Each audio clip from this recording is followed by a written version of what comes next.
Consider this your trigger warning. The following program is strictly satire and is not meant to be taken seriously. So don't get all butthurt, you liberal snowflakes, just because we skewer your sacred cows and expose all your lies and hypocrisy. Truth hurts, and so does satire. So grab a drink, pull up a chair, and enjoy the show. It's Monday Night Live, the Zoo. It's a special Sunday night on Monday Night Live, and here we're back. I hope you had a great Labor Day weekend. It's Labor Day, folks. By the way, Labor Day was created under FDR, President Franklin Delano Roosevelt, in an effort to persuade the communists to vote for him, right? Labor, as in, the poor people who have to labor. Don't even listen. If you get a chance, do not listen to Kamala Harris. Kamala Harris try and explain to you what Labor Day is. It will break your brain. Anyways, this is just like any other Sunday Night Live. If you've got something to say, get it in the comments. But wait, if you want it on the screen, you got to hit that super chat button right up there. Down below, we also have Venmo, PayPal, CashApp, and of course, the preparedmind.club link. There's a lot of different ways to get the questions in here. But I tell you what, probably the hardest thing to do is to get people to listen. To get people to listen. Share the internet address. A lot of people don't know we're here Monday Night Live tonight. Share that address with everyone you know so they can show up live. We're going to have a nice show here. Typically, we go 2 hours, sometimes more, sometimes a little less.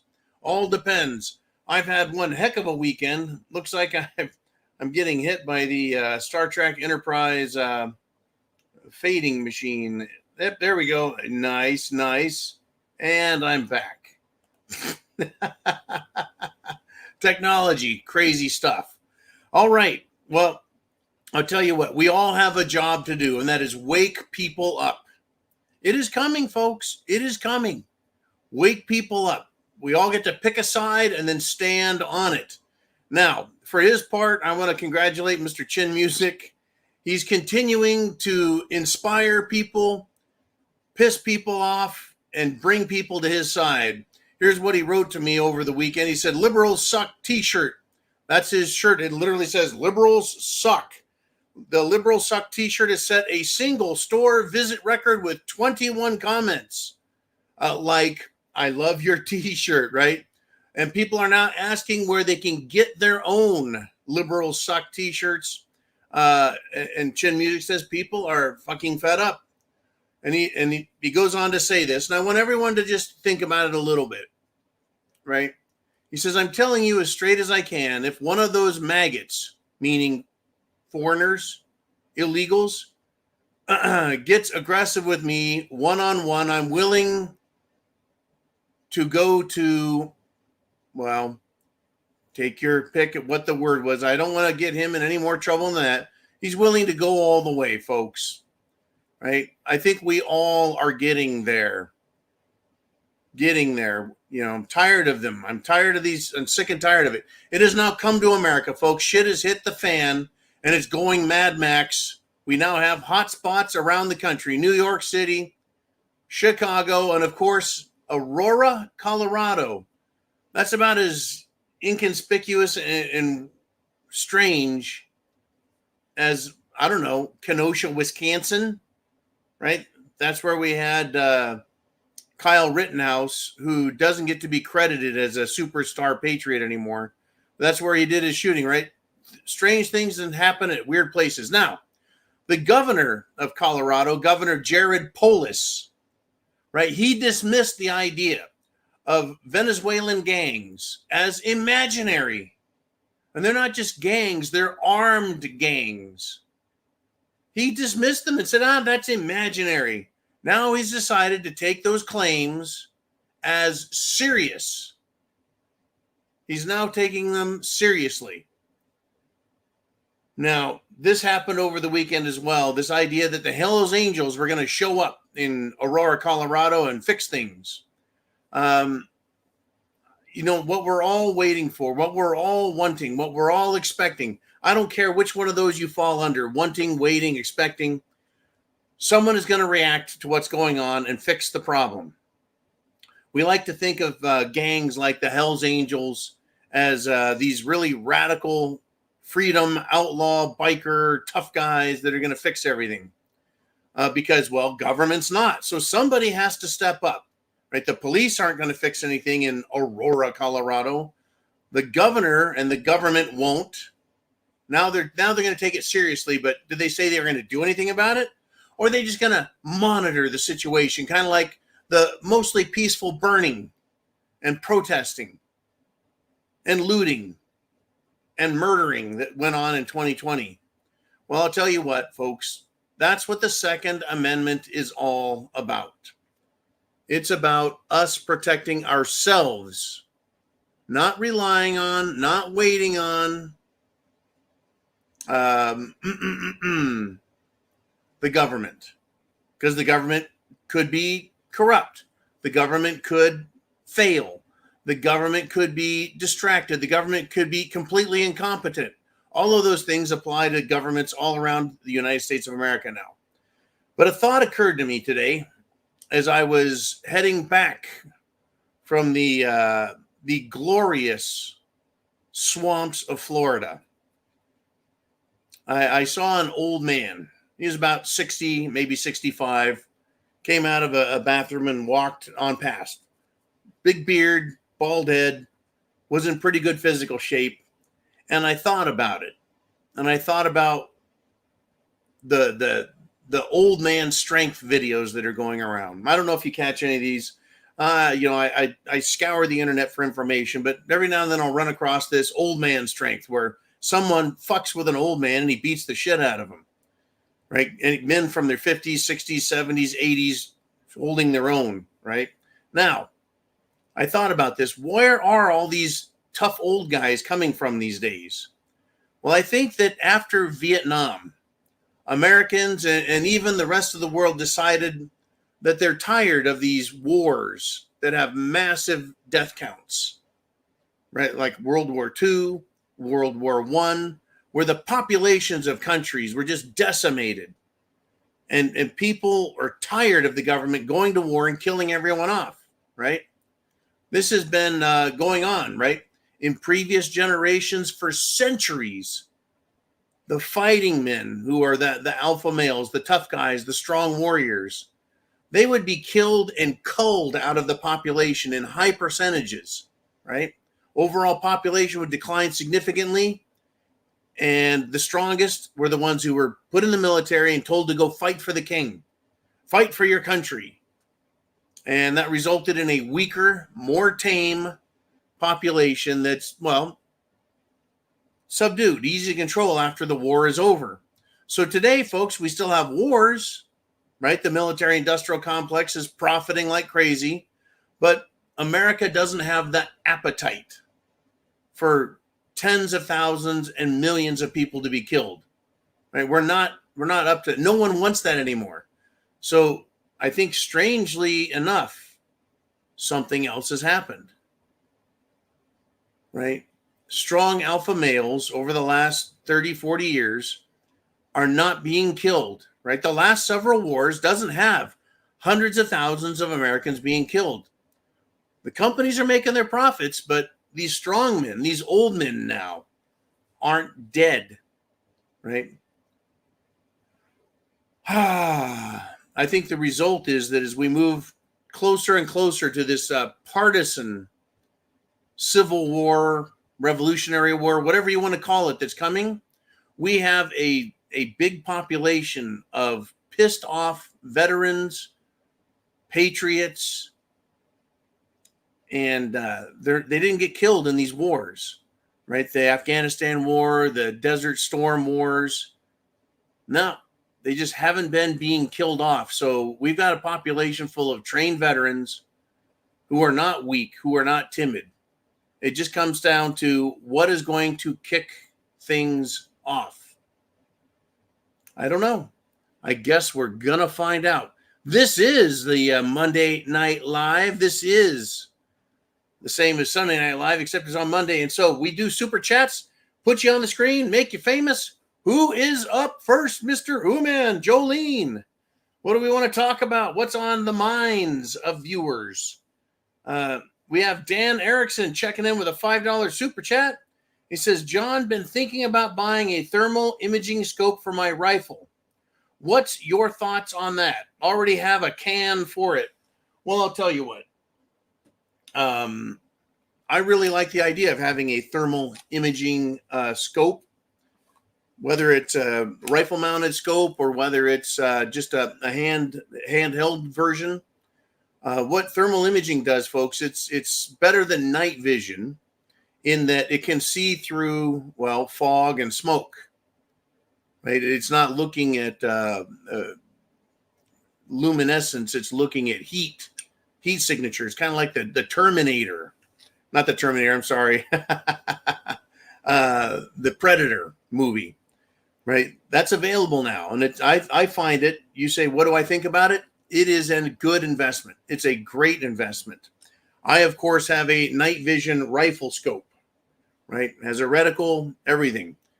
Works on very, very, very low light, or it has a infrared, right, beam. And I keep that handy because the time is coming, Dan, and everyone, the time is coming when we're going to need things just like that, right? When I say you need to be prepared, you, your family, your friends, people in your circle, you guys need to have food, water, shelter, clothing, medicine, and a means of self-defense. Right? These idiots from abroad, these foreign invaders that are here now, literally in the streets with machetes and swords and axes, are fighting each other, believe it or not. Yeah, they're fighting each other for, well, supremacy. They need to find out what gang is going to control what part of what city. Right? We already have in like LA, the Crips, right? You've got in Chicago and the South Side, you've got your gangs that control their turf. Well, these new gangs that are here from Venezuela, Colombia, Panama, right? Ecuador, El Salvador, Nicaragua, these scumbags from the Middle East, Algeria, Morocco, Libya, Tunisia, name your shithole third world country, India, they all have their own gangs and they're going to vie for control and dominance. And once they get it settled, they're going to do what the Venezuelan gangs are doing in Colorado. They will start going door to door, house to house, trying to kick people out, steal their stuff, rape their women, murder, whatever they need to do. Are you prepared? It has started here, folks. It's been going on in England. It's been going on in Ireland and Scotland. And they don't have guns. But they're using guns in America. They're getting their hands on them. This is not a time to be afraid. This is not a time for anyone, folks, to sit back and just wait and watch what other people do. There's going to come a time, right, when one of them is going to threaten one of us, and it's going to be on. And that time, I have a funny feeling, is going to be at night, Mr. Erickson. And being able to see them better or before they can see you is going to be key. I'm going to tell everyone here that we all have rights. We all have rights. What does that mean? That means it doesn't come from government. You have the right to protect yourself. You have a right to protect others. You have a right to protect the state, even if the state will not protect us and protect itself. Right? So Colorado Governor Jared Polis, if he doesn't want to protect the state, the people of Colorado have a right and a duty to do so for themselves. The time is coming, folks. It is. How long? How many people have to be killed before people say that's it, enough is enough? Right? We have some people who have had their loved ones killed by foreigners, and they're coming out and speaking out and saying, you know what? It's Kamala Harris's fault. She let them in. She was the border czar. She didn't stop this. Yeah, well, that may be true. And he may be speaking out now, and he may be saying, I'm voting for Trump. But his son is still dead. Sadly, that man's son is still dead. And if he had not supported Joe Biden and Kamala Harris, if he had figured this shit out before his family was killed and understood it is America first that matters, make America great again, if you want to have a slogan attached to it, right? It is our country first. And if you don't play that game, you're going to be a victim, period. You're going to be a fucking victim. All right. Let us continue. Thank you very much for the great super chat. And folks, these super chats right there, when you hit that button up there, that is what supports this channel. It makes all the pieces work, all the gears turn, all the work gets done. It supports us, pays the bills, keeps the lights on, and of course, keeps us loaded with delicious scotch and also tuna fish and spam. Now, it is the Monday version of Sunday Night Live. And Darcy T is checked in. And she does a $50 super chat donation. Thank you, Darcy T, as always. Glenn Levitt, 15 years, single malt, right there. Here's to you, Darcy, and all who support freedom and love this country, our Constitution, and the Declaration of Independence. God bless y'all. Whoop. Number one down the hatch. Woo! So Darcy asked this question. How likely do you think it is that anyone would be extradited to the United Kingdom, to England, from here for commenting negatively about the UK government or their policies? This is an amazing question because it opens the door. It opens the door to even more questions. Let's start with this. Number one, people in the United Kingdom are fleeing. They're leaving. They're taking their businesses, their families, and their wealth, and they're getting out of the UK. Where are they going? I don't know. I don't know where they're going. Or maybe they're going to their France. Maybe they have real estate in France. Maybe they're going to the Bahamas or some other British vassal state, right? Former colonies, if you will. Maybe they have dual citizenship with the United States of America and they're coming here.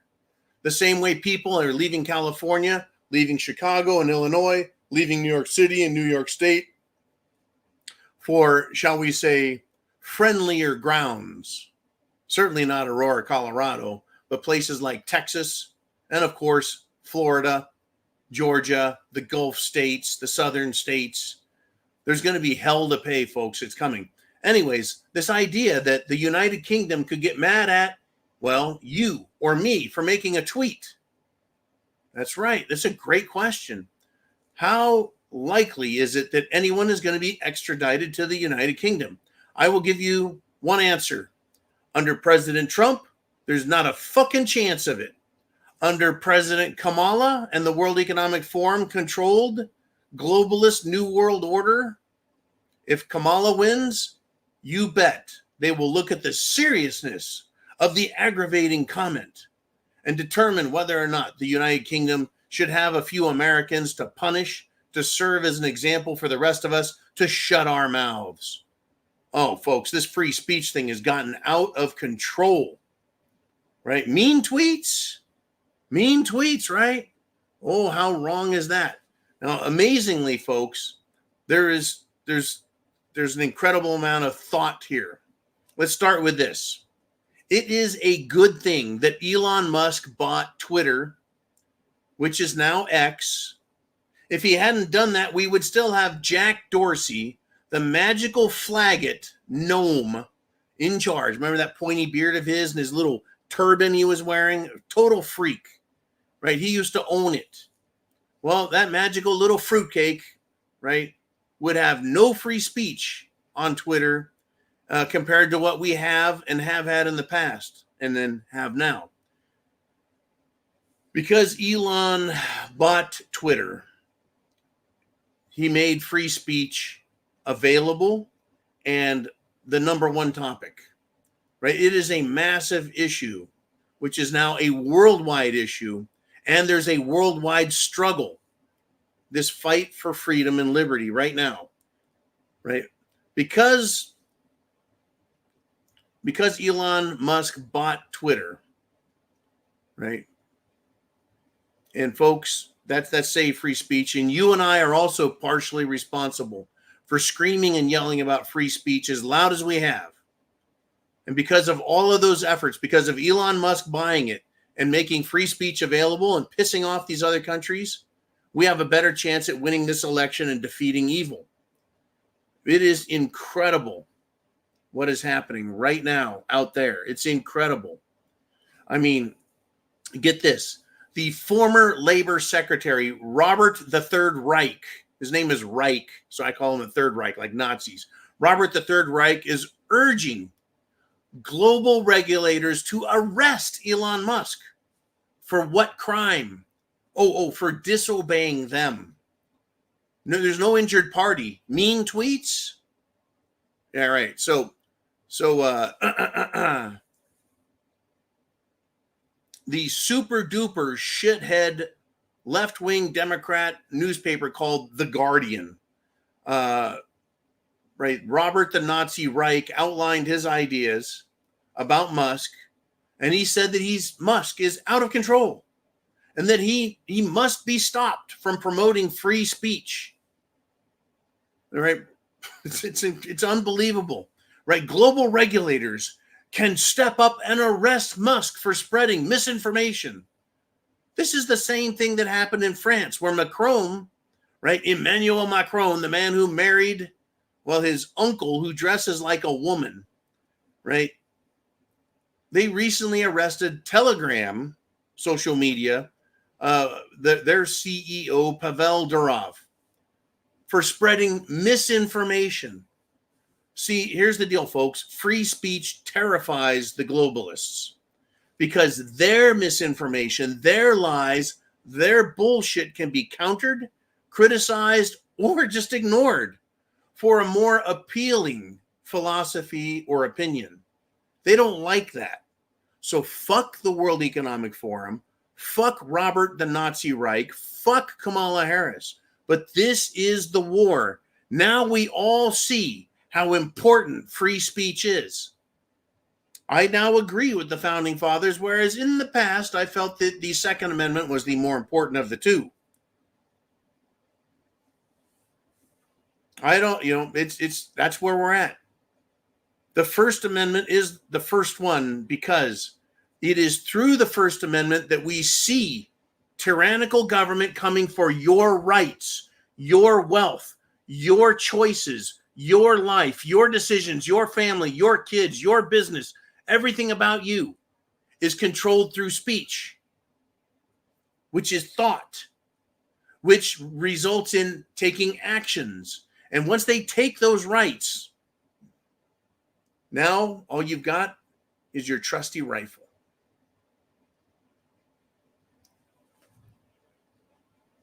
We have the Second Amendment in case the First Amendment is taken. Period. It is unbelievable how far they are pushing this. Crazy days, folks. Crazy days. Now, Chin Music has stepped up with a $52.23 super chat donation. That's a $50 plus a 223. And I tell you what, I think next weekend for Sunday Night Live, I'm going to break out the Prepared Mind Defensive / Protect America arsenal. And we're going to discuss some various features about them and why I selected what I selected. And you can decide why you select what you select. But here we are, Mr. Music. Right there. There's another one. Woo! A Glenn Levitt 15. Any super chat donation above $50? Well, make sure that I stay well lubricated. Here we are. Hey, Chin. Thank you, sir. Semper Fi. And may all the ass kickings you deliver be appreciated most by you.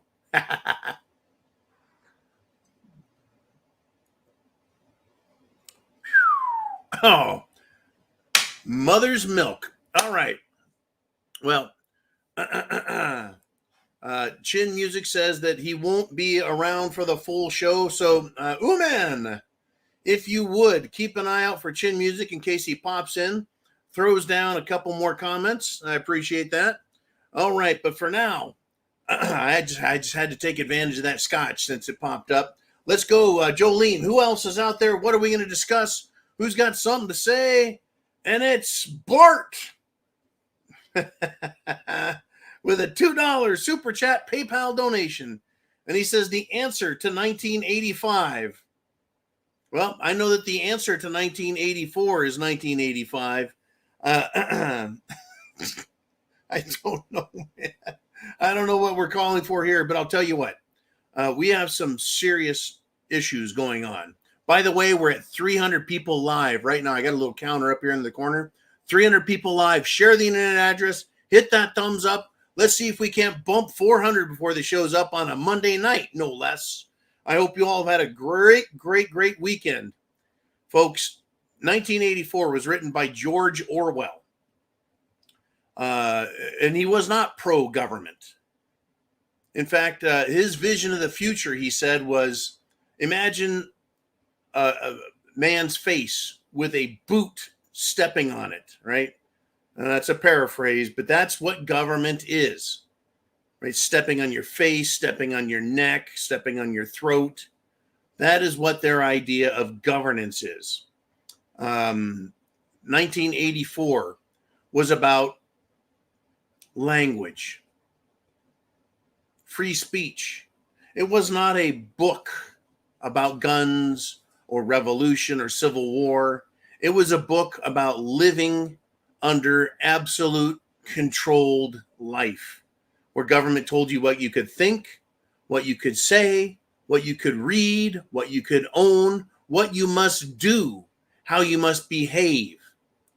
And in the book, they continued to remove words from the vocabulary. So it took away thought. Understand that. The more words we have, the bigger the vocabulary, the more free speech out there, the more you and I can add to our collective intelligence that we can share with one another. We can consider and consume for ourselves and use as we want. When they take away news, opinions, when they take away information, and they take away words, and they take away theories, and they take away history, they take away thought, they take away our individual ability to live. It is unbelievable where we're heading. Are you prepared? Do you see what's coming? Once again, just bring you up, right, where we've been fighting, right, over 3.5 years, over the last 3.5 years, right? The scumbags in Washington, D.C. have been attacking people, right? The Moms for Liberty, right, said to President Trump, they had an interview with Trump, said they called us domestic terrorists for speaking out at school board meetings. That's what they think. Oh, you want to think for yourself and you want to go to a school board meeting and share your opinion and demand that they quit perverting children and grooming children and convincing children to cut off their genitals and convincing children they need to be gay and convincing children they need to be drag queens and convincing children that they're cats and they need a sandbox, right? You're a domestic terrorist. That's why we need free speech, folks, is to be able to show what they're saying, the left, and explain it, right, intelligently. They are evil. The government.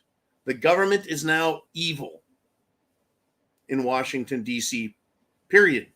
All right. Thank you very much, Bart. Let's continue. We got more super chats, super chat donations. Let's get them on the screen. Let's talk about the topics. Oh, it's Chelsea Warong and husband with a $49.99.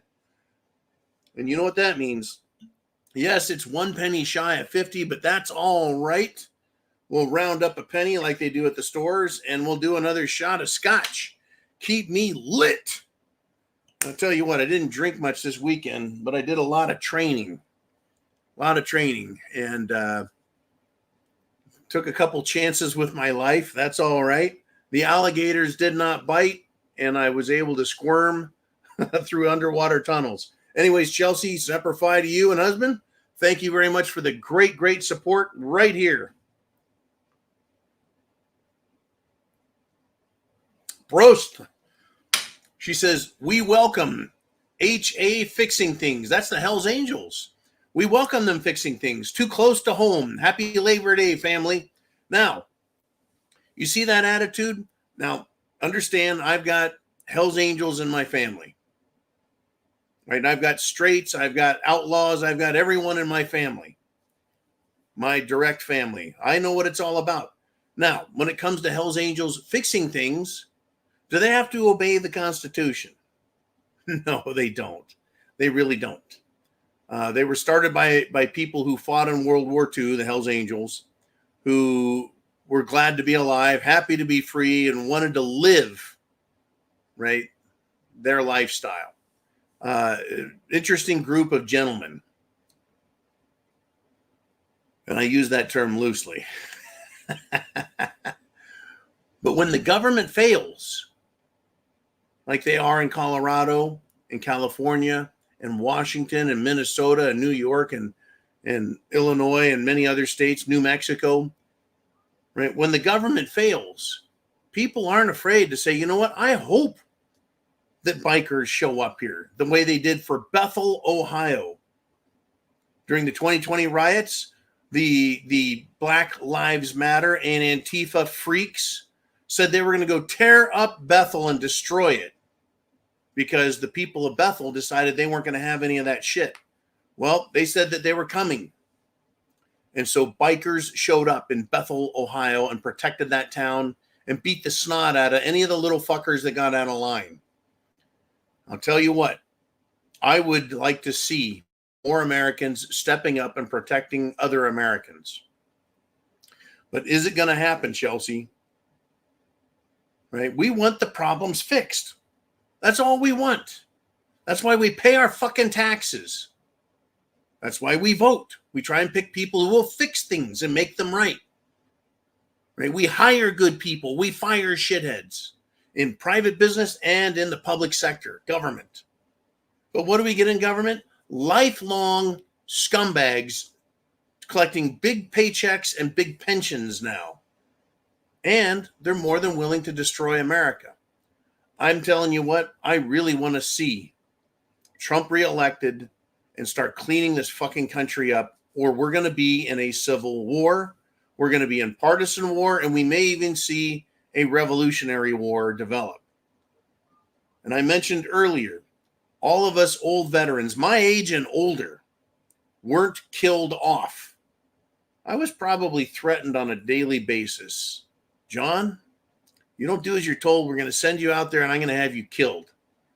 I had to listen to that every fucking day, right?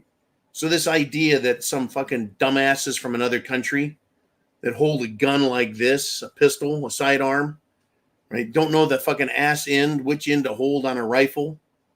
They know jack. I think I'm afraid of these fucking people. I'm not. And I don't think anyone is. It's just, are we at the point? This is a question to ask, Chelsea. Are we at the point where we're willing to put the rest of our lives aside and say it's now time to go out and start fixing problems? Are we there yet? Apparently not. If the Hells Angels step in, or the Mongols, or some outlaw biker gang goes in and starts fucking them up and knocking heads, I would welcome that. Because it's better than watching the government do nothing and allow good people to be hurt, property to be destroyed, and our nation to be defiled by these foreign fucks. I don't want anyone to do anything illegal or unlawful. I want people to do things lawfully. I want Americans to behave according to the Constitution. It's a very simple rule book, is it not? Yes, it is. It truly is a very simple rule book to follow. I can say whatever the fuck I want, and I can protect my country, myself, my family, and yes, even my property. I believe that wholeheartedly, because if someone's trying to steal it and they threaten my life, I'm protecting myself which is connected to my property. My property is an extension of me. And if someone tries to kill me, I have a right to defend myself. If someone tries taking my house, the neighborhood, a store, right? We have a problem. Where are the police? Now, I've had this conversation over the weekend with other people and said, you know what? If we start seeing the same thing Aurora, Colorado is seeing, and I know that it's close to home for you, Chelsea. I know that. I hope you and husband are all set and ready to roll.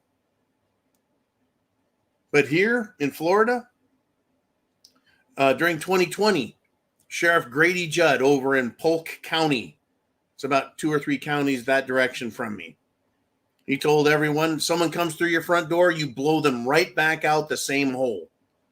You unload your gun into them and waste them, kill them, destroy them for trying to hurt you and your loved ones. If they're coming down the street and they've got weapons, they've got Molotov cocktails, they've got swords in their hands, they're not there selling Girl Scout fucking cookies. They're there to hurt you and take your stuff.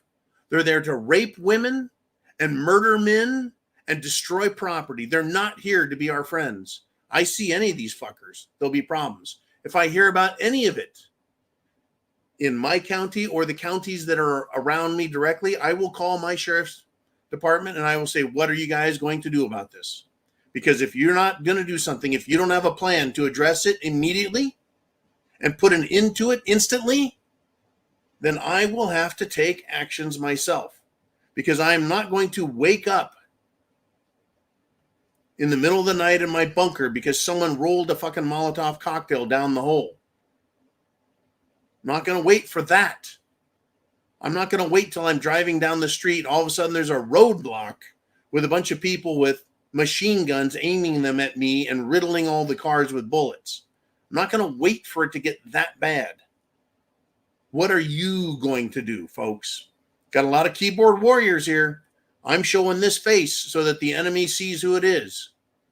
You know, when you join the Marine Corps, the Army, the Navy, the Air Force, what have you, you're supposed to be prepared to fight to the death, whatever your particular arena of combat is, whether it's on a ship or with a jet or with cannon or artillery or just a plain old rifle.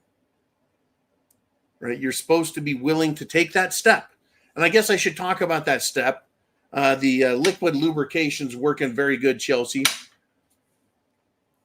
When you're in the military, you're trained to fight. You're trained to follow orders. You're trained to kill. You're trained to go the direction that they point and tell you, and to follow the commands.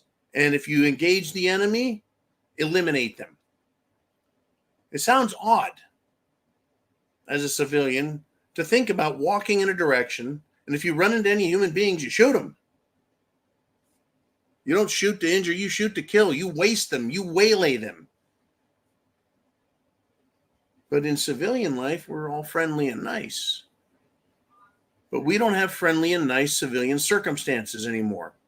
The difference between me sitting in this chair and me being on the street with one of my ARs protecting my neighborhood, protecting my county, protecting my state. It's one step from normal civilian life to this weird place where I am now shooting at people inside the United States of America. How many steps does it take to go from normal to shooting enemies? It's literally one step. It's an invisible line. The same as in the military. You go from being on a base somewhere. You've done a lot of training, field training, rifle training, handgun training, whatever weapons that you crew or mastered, to now all of a sudden you're using them on humans. It's a step. It's a big step, but it's just one step nonetheless. Until you've taken that step and you do something wild and crazy. But once you've made that step over to here, suddenly it gets really easy. It's that step, folks. How soon till America, I'm not talking about you or me or individuals, how long until America takes that step and says, we're going to start fixing our fucking problems?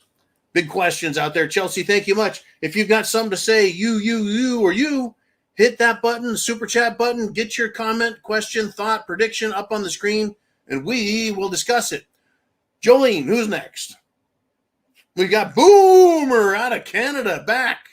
Hey, we missed you last week, Boomer. Glad you're back this week. $20 super chat donation. And he says this: migrant gangs are now getting a foothold in suburban areas. This could implicate armed gangs storming houses, whereas the sole armed homeowner hasn't got a chance. Now, the videos coming out of Aurora, Colorado show just that. I think I saw a picture, video of 4 illegal immigrants outside of someone's door, one of them armed with a rifle. And in fact, a federal judge has ruled, come out and said, illegal immigrants do not enjoy a Second Amendment right in our country. They don't have the right to keep and bear arms. They're illegals. They are already criminals. They aren't here rightfully.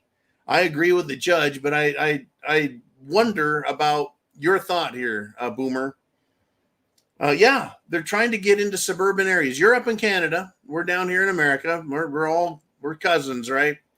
Just across that imaginary line up there. But yeah, they're getting a hold in suburban areas.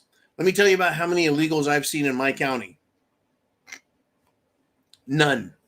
Zero. Zip, zilch, nada. Now, there may be some illegals in the construction industry here working, trying to get some money.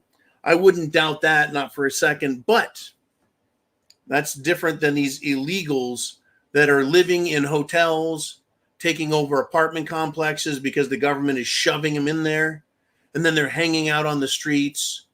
They're harassing locals. They're harassing residents. They're harassing store owners. They're ruining business. I'm not seeing any of that in my county. But it seems like every third or fourth car has a Marine Corps or Army sticker in the back window or on the license plate itself. I don't know if I live in an area that is especially demographically set up to protect this country or what. I'll tell you what, though. The idea of an armed gang storming houses,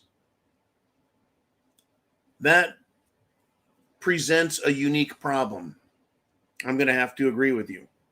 But to say the solo or sole armed homeowner hasn't got a chance, it really puts people at a disadvantage.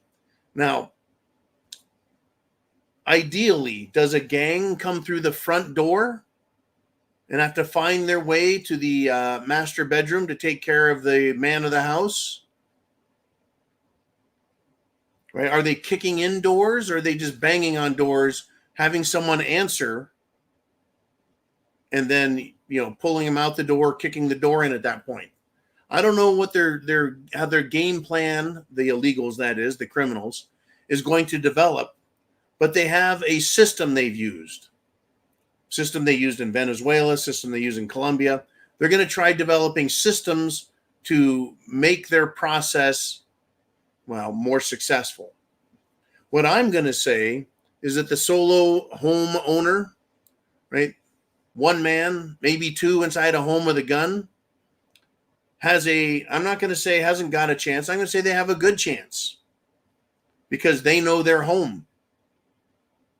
They understand where the front door is. They know where the rooms are. They know how the house is laid out.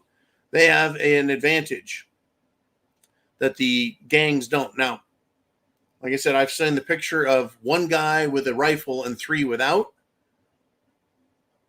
Right? If you kick the door in and people start running in the house, they can all get shot. Now, I'm not saying everyone is going to be a rifle expert or pistol expert. They're not going to be as qualified as me with a weapon, but how qualified do you have to be? You hear a noise and you just pump lead in that direction. Because they're going to kick down the door and start screaming in whatever language they got. It's not going to be pretty. It's not going to be nice. People are going to get hurt. Houses are going to get destroyed. There's going to be nothing but blood and hair left in a lot of cases. It's very upsetting, Boomer. Very upsetting to me as an American, as a patriot, to see this type of shit going on. That our own governments, your government, Justin Turdhole, our government, Kamala Harris and Joe Biden, let these people in intentionally knowing they're criminals, intentionally understanding they're going to form gangs. They're going to rebuild their gangs. They're going to build their gang networks. They're going to intentionally knowing they're going to kill, murder, rape, rob, kidnap, and bring in drugs and worse. They knew it. It is treason. To call it anything else is understating the facts. This is treason. And then for mayors and governors to do nothing about it is absolutely infuriating. Which is why, if this shit gets anywhere close to me, I'll be calling the sheriff and saying, what are you going to do about this? Are you going to allow it? Now, in defense of law enforcement in my area, both city police and sheriff's deputies have had the proper attitude with respect to law and order, self-protection, right? And the state laws in Florida are terrific for defending your home, your castle, if you will. Even in your automobile, if you're being assaulted and threatened, you can run over people to get out of the way, to get to safety. You are not required in this state to bend the knee or give up. Someone's beating on your door and you feel your life is threatened and you're not hearing English, right? You just might have to defend yourself in a way you've never imagined yourself doing it. Right now, when someone comes into your house, what is a great tool for protecting yourself? Well, right. I'm not just talking about shotgun, but blinding them with light. If they've got night vision set because they've been standing in the dark for a while so they can see at night, you might want to blind them with flashlights. You might want to have bright lights set up where you flip a switch and it blinds the shit out of everyone in the entry. Or you keep things blacked out. And you've got night vision, right? You've got thermal imaging scope, as Dan has. Right? You need to decide what your defensive posture is. Now, to get to me, in my place, there's almost 100 feet between the entrance and where I lay, sleeping peacefully. 100 feet is a long time and a lot of darkness for someone to find their way through to get to me. By the time they get to me after breaking in, they're not going to be happy with the results. I'm going to leave that at that. I am sick and tired of these fucking people thinking that they can victimize all of us, Boomer. I don't like it. I wish more people had more training, but they don't.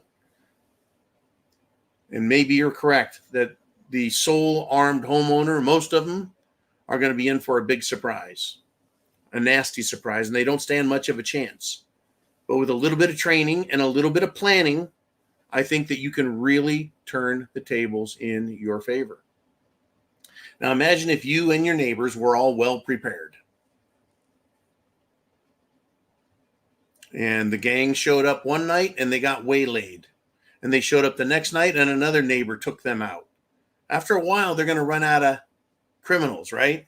They're going to say, don't go to that neighborhood. It'll fuck you up. Now, here's another thing. And I'm going to put this out here.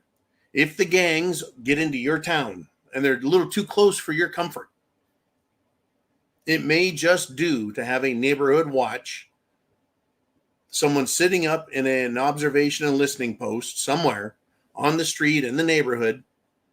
And if gangs are spotted coming in, walking, or driving and looking around, right, that the police are called instantly and that phone calls are made and everyone is woken up. Not just some, but everybody gets woken up so that there are no surprises and nobody gets their house invaded. But here's another one. Keep listening at night, right? Sleep with one eye open. Don't lose sleep. Don't give up on sleep, but just be aware that this could happen. And I don't think all of us are going to be the last to know, right? We're going to hear about this. So get ready, folks. Pick a side. Know what side you need to be on. Woo!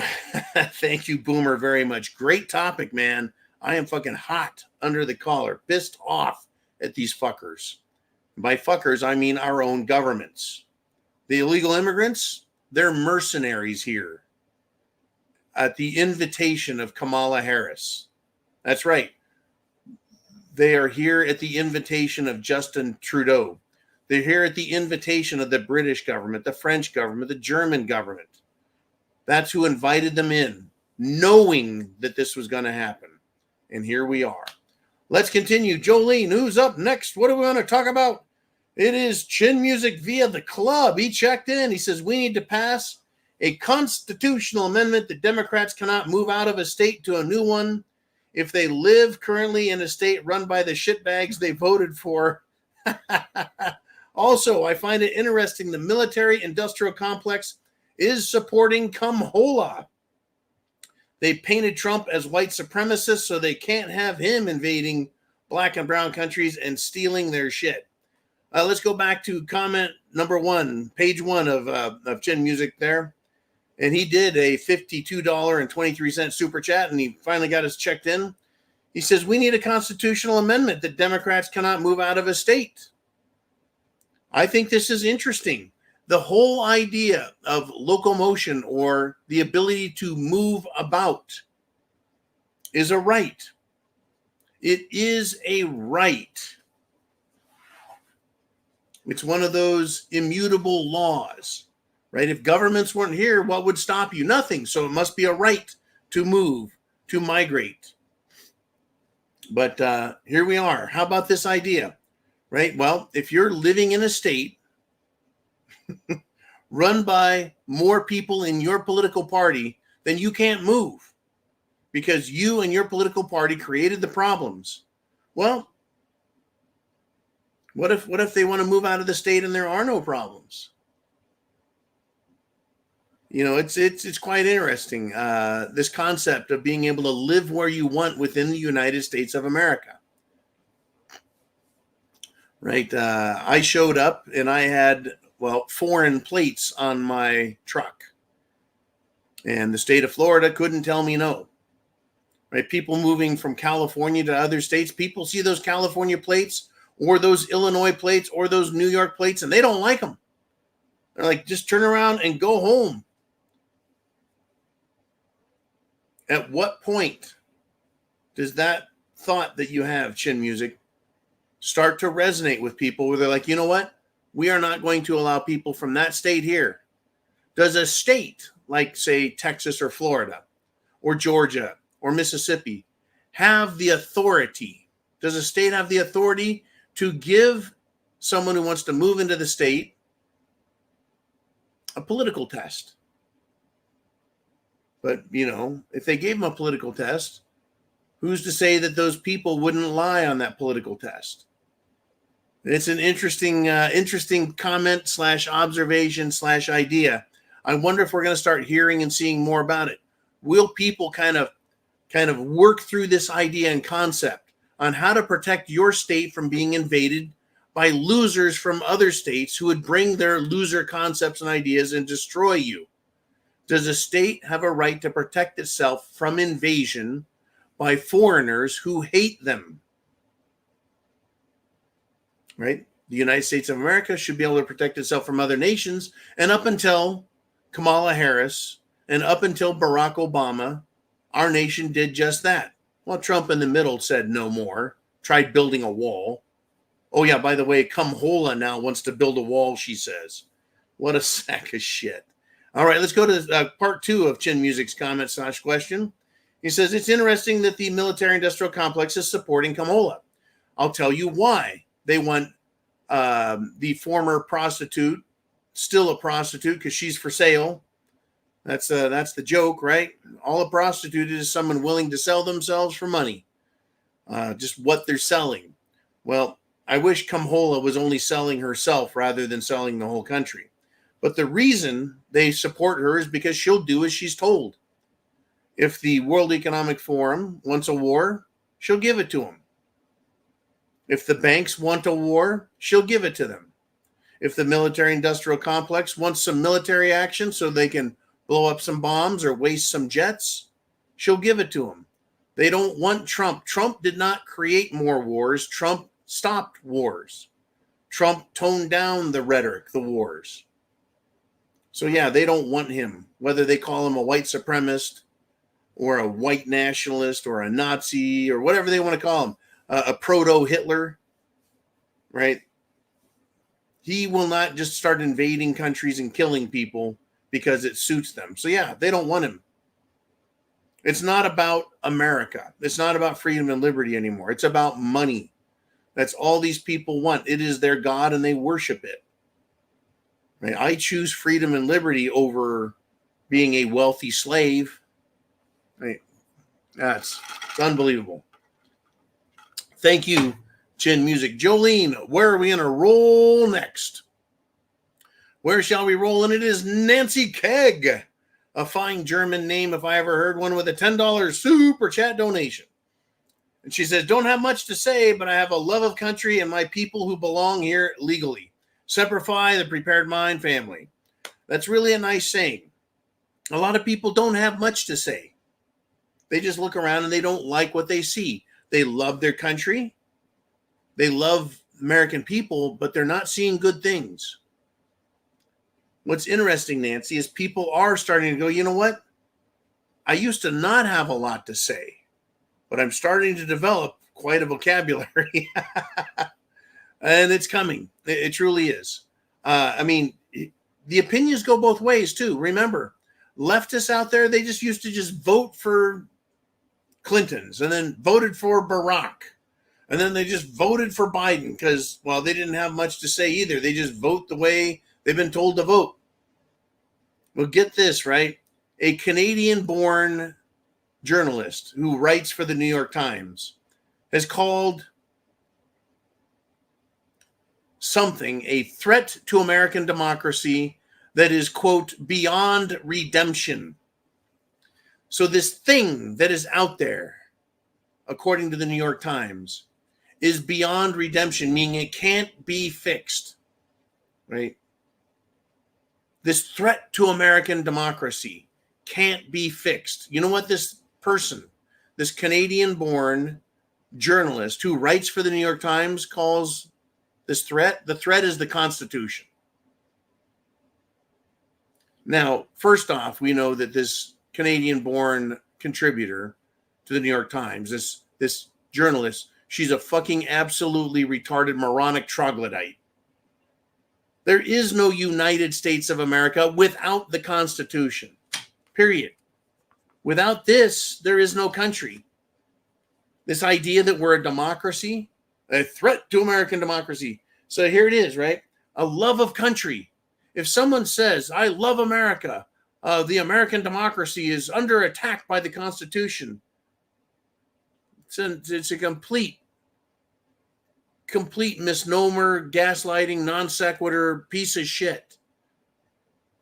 Right? People who aren't thinking properly don't see the absolute hypocrisy and catch-22 retardation here. How can the Constitution be a threat? Well, except American democracy doesn't exist. We have a national republic, a constitutional republic. We don't have democracy. We never had democracy. But to say that the Constitution is beyond redemption, the Constitution created America, the greatest, freest country the world has ever seen. Well, until the Clintons and then Barack and George W. Bush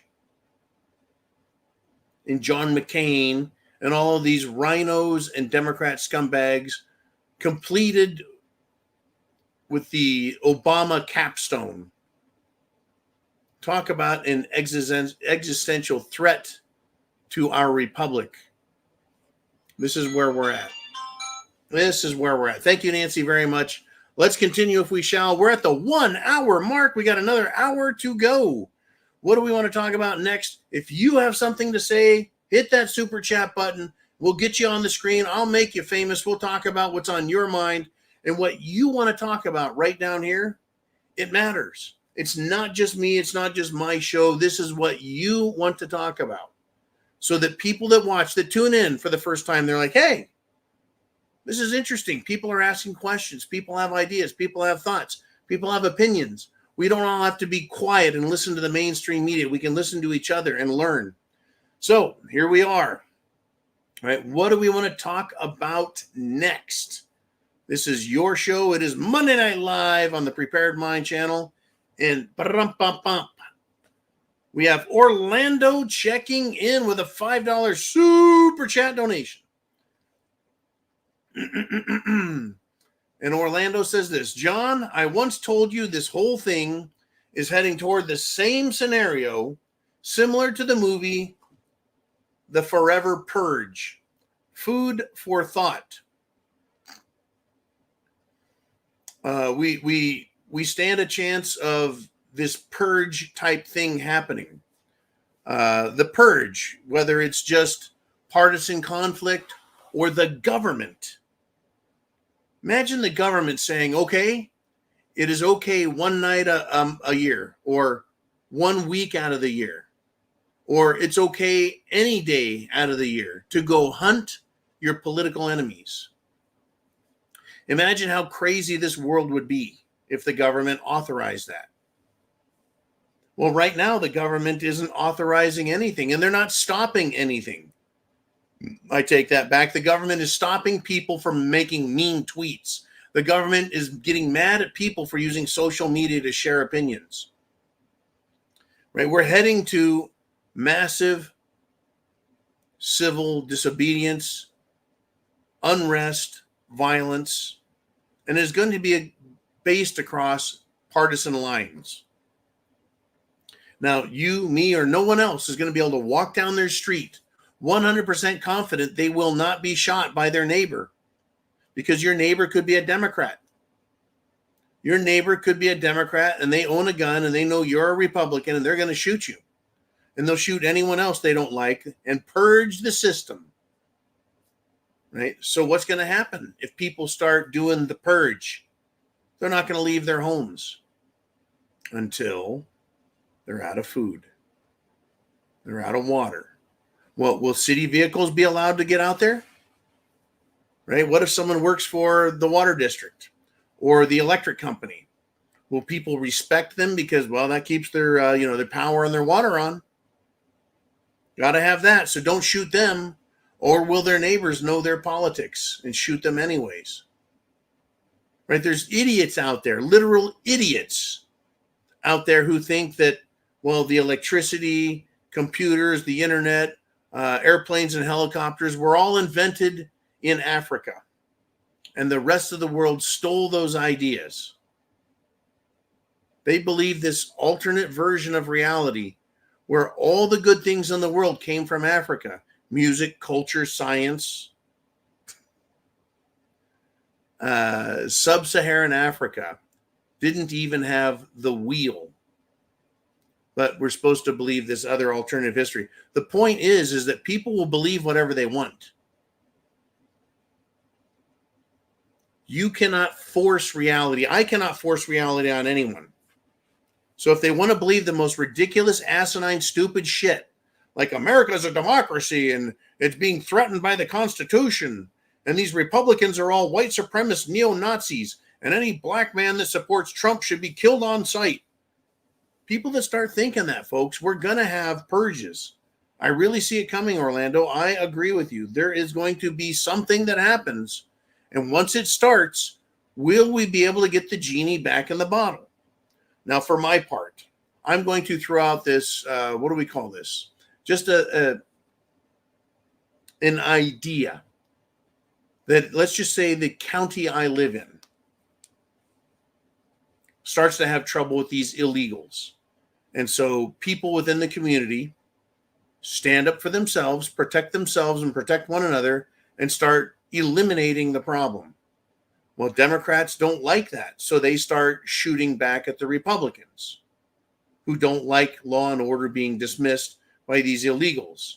Now we have Democrats siding with illegal criminals and gangs who want to murder, rape, kill, burn, loot, steal. And so now we have an all-out partisan conflict. Let's just say that happened. And for, 6 months, it's just a horrific scene where people are constantly getting shot. At the end of that 6 months, the government shows up and says, hey, no more of that. We're serious now. We're not going to do this shooting stuff anymore. We're done with it. I'll tell you what, I'm not going to give up, because the moment you put your rifle down, you put your pistol down, your handgun down, you step outside your door, someone's going to put a cap in your ass. Someone's going to shoot you. Why should you trust the government after they allow something like that to happen? Once the shooting starts, why should anyone listen to the government? They have failed us before, during, and most obviously they'll fail us afterwards. It's not like the government's going to go, oh, yeah, law and order, that's right. Yeah, remember reading something about the criminal justice system. Yeah, I remember that now. Yeah, I guess we'll start doing our job again. Now, it's going to be interesting times, folks. We're not there yet. Don't panic.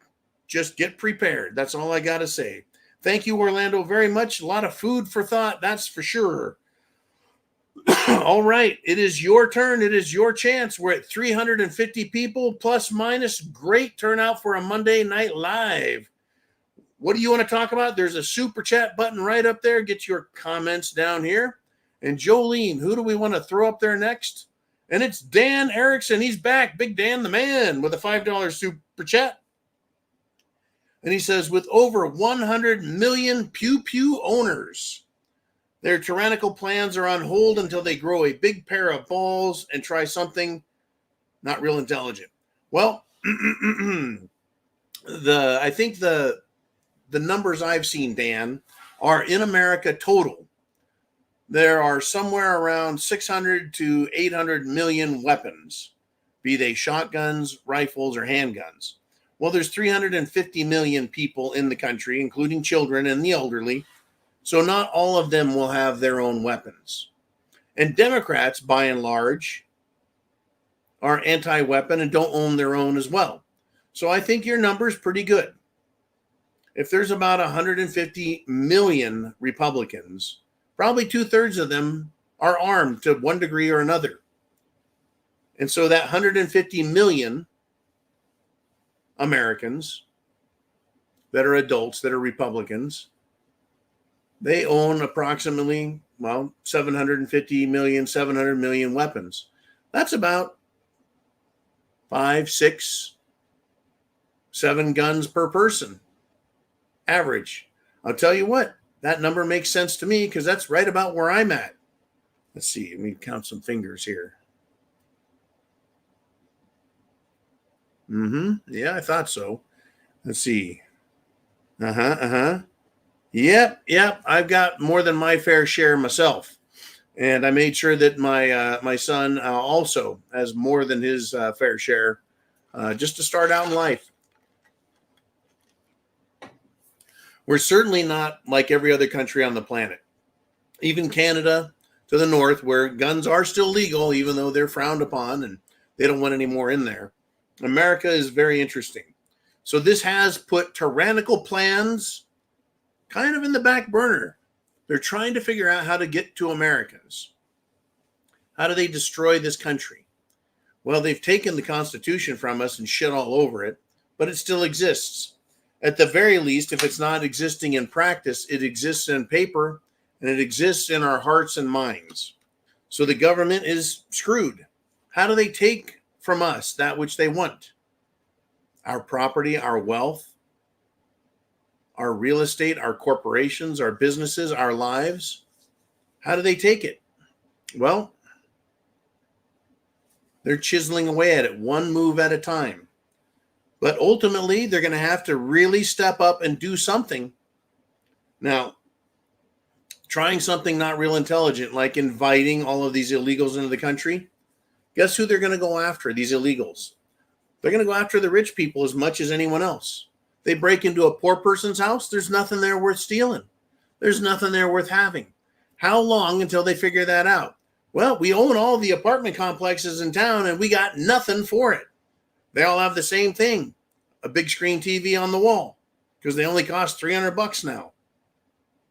Right? Everything's hooked up to the internet. So all entertainment's free. There's nothing to steal. A computer, who cares? They're a dime a dozen. Right? What is there worth having? Well, rich people got the nice cars. The rich people got the nice homes.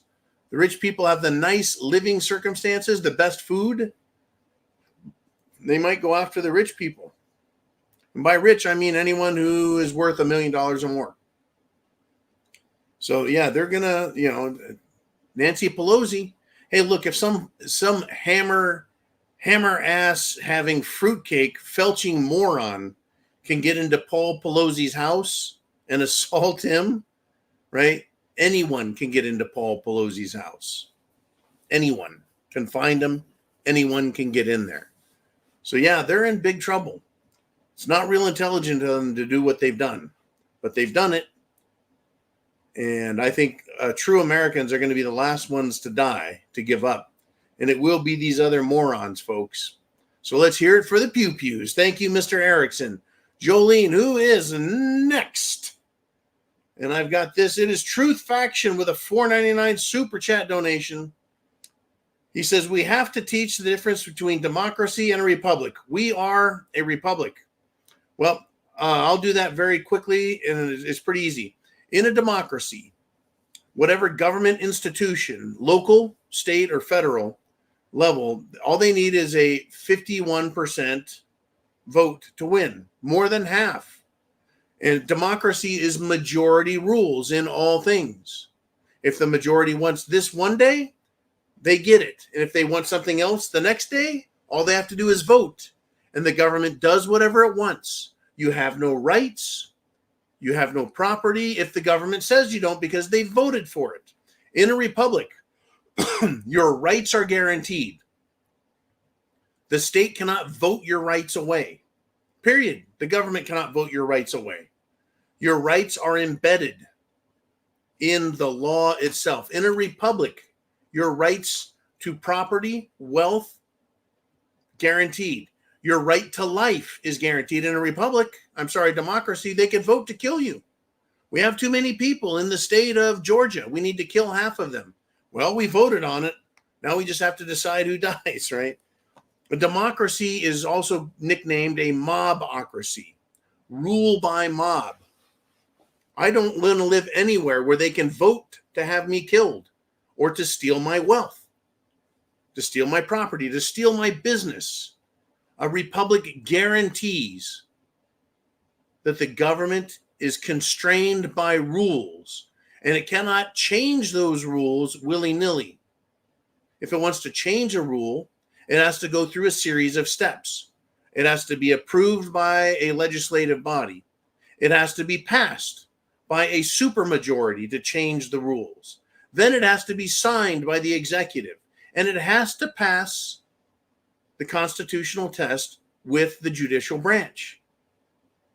Now, it may get enacted, and then someone goes and takes it to court, right? And the Supreme Court decides. It goes through all the court process, right? And anywhere along the lines, those rules that they try changing can be stopped because they violate a premise of a constitutional republic, which guarantees a protection for the people and their rights. Democracy does no such thing. Democracy allows the government to run roughshod over the people at a mere vote. Mere vote. So a democracy, of course, is 5 wolves and 3 sheep voting on what's for dinner. You don't want to be part of the minority. A republic protects the minority from the tyranny of the majority.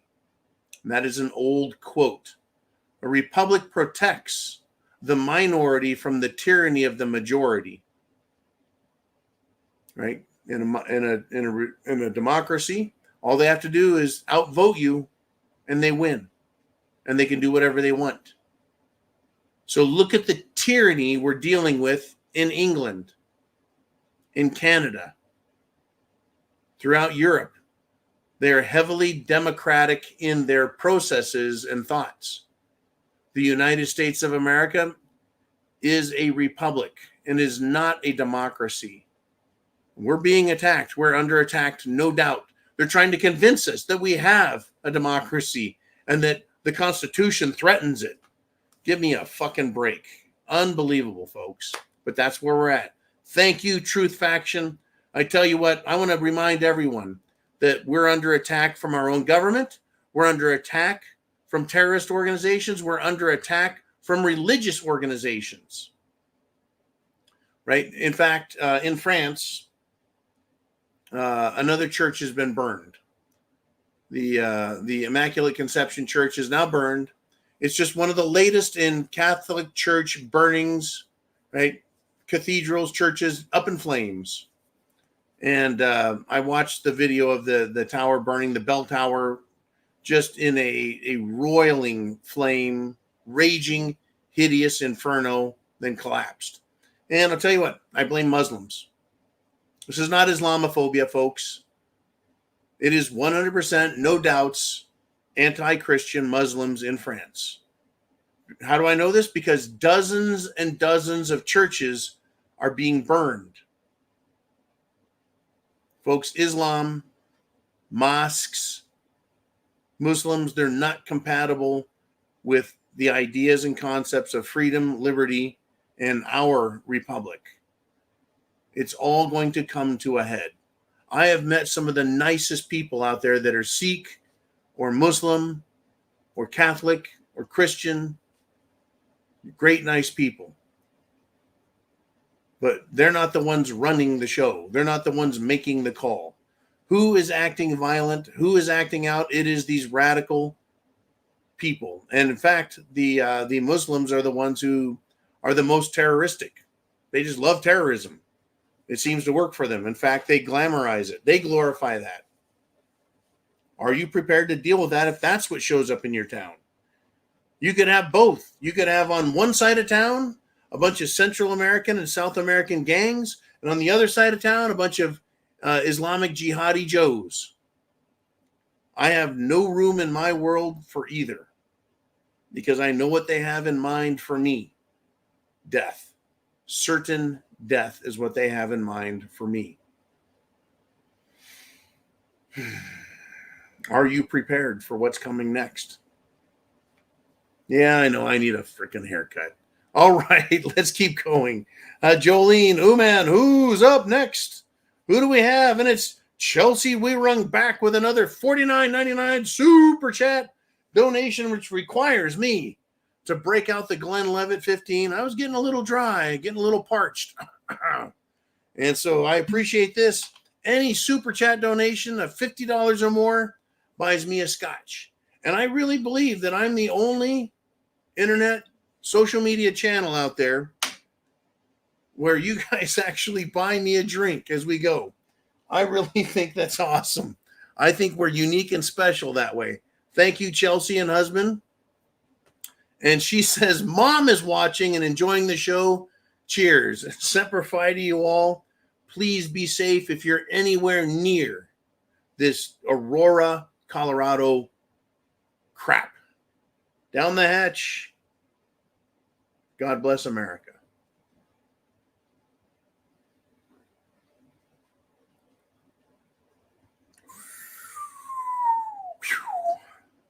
Mother's milk indeed. Chelsea, make sure your family's awake.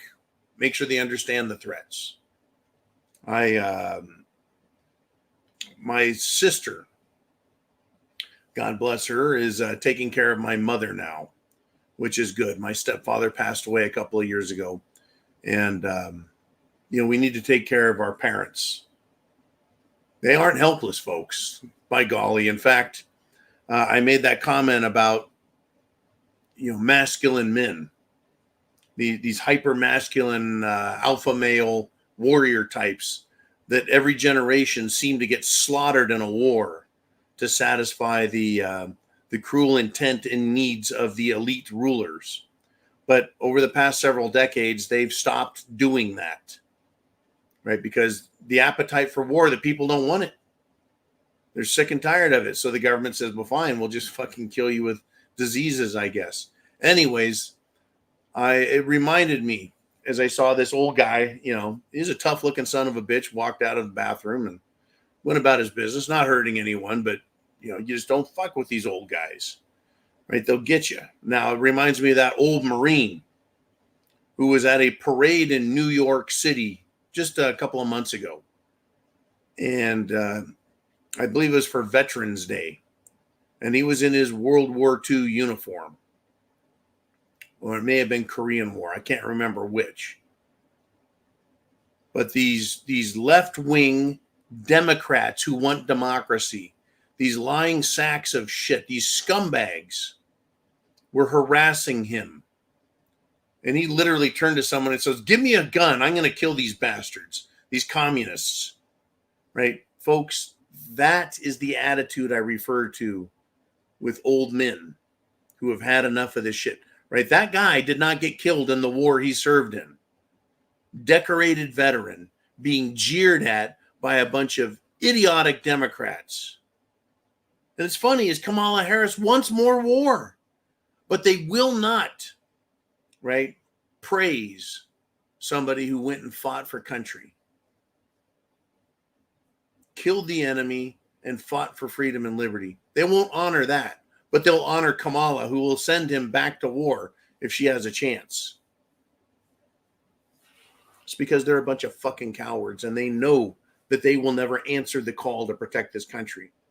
But it seems like now that the wars we get in aren't really about protecting America. It's about serving the military-industrial complex, about enriching the bankers, about, enriching and empowering government and government employees and personnel. That's what this is all about. Okay, Chelsea, thank you so much for the great support. We can't do it without you and others like you, all of you contributing, whether you're a subscription member at thepreparedmind.club for $2 a month, or subscribestar.com, which is $2 a month, or right here, bam, there's the club, right, on YouTube. This is our channel. These are our networks. This is where we talk. We get information, we share with one another, and then we share with others out there. Make sure you've hit the fucking thumbs up. Make sure you shared that stupid internet address up top, because that is how you reach people. So let's do it. Let's share the information and keep going. We've been hovering right at 350 people live for the last hour, and that is awesome. Awesome indeed. So let's do it. And there is the preparedmind.club, and that is Rooster Cogburn with a 762 super chat donation. 762 is a preferred military round, folks. 762 millimeter full metal jacket, aka the 308 round. And this is what Rooster says: non-elected pencil pushers in the forest circus and BLM dictate when, where, how, and if we can access public lands. Off topic, but despicable. Well, non-elected pencil pushers, those are bureaucrats. Now, the forest circus is the Forest Service, or you could say the Bureau of Land Management, also manages forest lands and wildlands across the country. And they tell us when, where, how, and if we can even access public lands.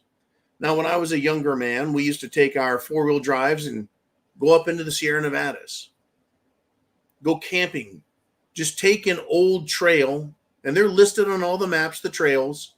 They're logging roads or ancient trails used by people who are migrating across the country. And we just go out in the middle of nowhere, find a lake, a river, a stream, and just camp and enjoy wilderness, enjoy the beauty of nature. And then one year we showed up and there were boulders put in the middle of the road, or a gate put up because of non-elected pencil pushing Bureau of Land Management forestry assholes, thinking that they are going to manage the land by taking it from us. The lands, the forests, are supposed to be there for public use and enjoyment. Government now claims to be sovereign and that they own everything. It is despicable. It's off topic, but it is tangential to it. It really is, to what is going on with government. They think they own everything, and they've gotten worse and worse and worse about it. Needs to be fixed. It truly does. It truly needs to be fixed. Rooster, thank you for the great support. Everything is up for grabs at this moment. Our entire nation, our way of life, our lives, our wealth, our property, everything is up for grabs in the election 2024. Either we win and retain it through Trump, and then we fight and keep fighting and pushing back on bureaucracy, on these elite scumbags, on the courts, and pushing back and fighting, or Kamala wins because they cheat. And they're planning on cheating, folks. They're pushing the cheat. If they win, it's over right now. If Kamala wins and they announce, oh, she's the winner, number one, no one's going to fucking believe it. The question is, are you going to play the game and pretend like she won the way we have with Joe Biden? Or is something else going to happen? I say pick a side, because war is coming. War is coming. Folks, even in regular, everyday people's lives. How about this? The Coach Bruce Pearl of Auburn. He coaches basketball. He, as a coach, made a political statement. He pointed out that Kamala Harris has socialist policies. So because he pointed out her political policies, Democrats have called him a racist. And they're telling people not to go to school, to avoid going to school at Auburn, because that coach is a racist. Good. Send the retarded Democrat kids to New York, San Francisco, LA, Chicago, get them the hell out of good schools. But really, you have to pick a side, and there will be a fight coming. It doesn't matter whether you're in the military or in construction or in medicine or science or in agriculture, farming. It doesn't matter what you do if you're in sports and academia. It doesn't matter if you work in the military industrial complex. The war is coming. The wars have gotten interesting. We had a series of revolutions, starting with the American Revolution, 1776. Then the French. Then the British kind of gave up control of a lot of their colonies. And countries around the world became autonomous, self-organizing, self-ruling. The people started choosing different forms of self-rule, from democracy to republics and everywhere in between. And then the elites realized they lost control. So they created World War I. Then they created World War II. They pitted people against each other. They pitted political systems against each other. They experimented with different socio-economic political systems, everywhere from capitalism to communism and fascism, which are very similar. And they've developed, they know what works best, what they can control, how they can profit. And here we are. Now they have to get control of us again. They have to get control of us again. They have to take away free speech. They have to take away your right to defend yourself. They have to make you guilty until proven innocent. Right? There is no court where you're going to be tried by your peers. No. Look at Trump. Was Trump tried by his peers? He got a jury trial with a bunch of political hacks who were selected, hand-selected, and approved because they believed Trump was evil to start with. They had a negative opinion, so they could count on a conviction. In fact, they got a conviction. 34 felony counts of nothing. 34 felony counts of no crime committed, but he's guilty. Do you think that is the type of system that you can live in or you want to live in? You tell me. Are you a prepper? Are you a patriot? Or are you a fucking moron with your head in your own ass? I guess we're going to find out. There's going to be a lot of people dying with their heads up their own asses. Let's do it. Jolene, who's up next? What are we going to talk about? We've got Boomer's back with another $20 super chat donation. And he says, if camel shit gets in, she'll crash the dollar and digital currency will kick in within the next 4 years. I can't help but agree with you 100%.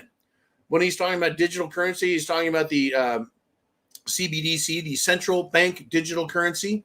All nations under the, I think the BIS, the Bank of International Settlements, are required to have a central bank digital currency in place within the next couple of years.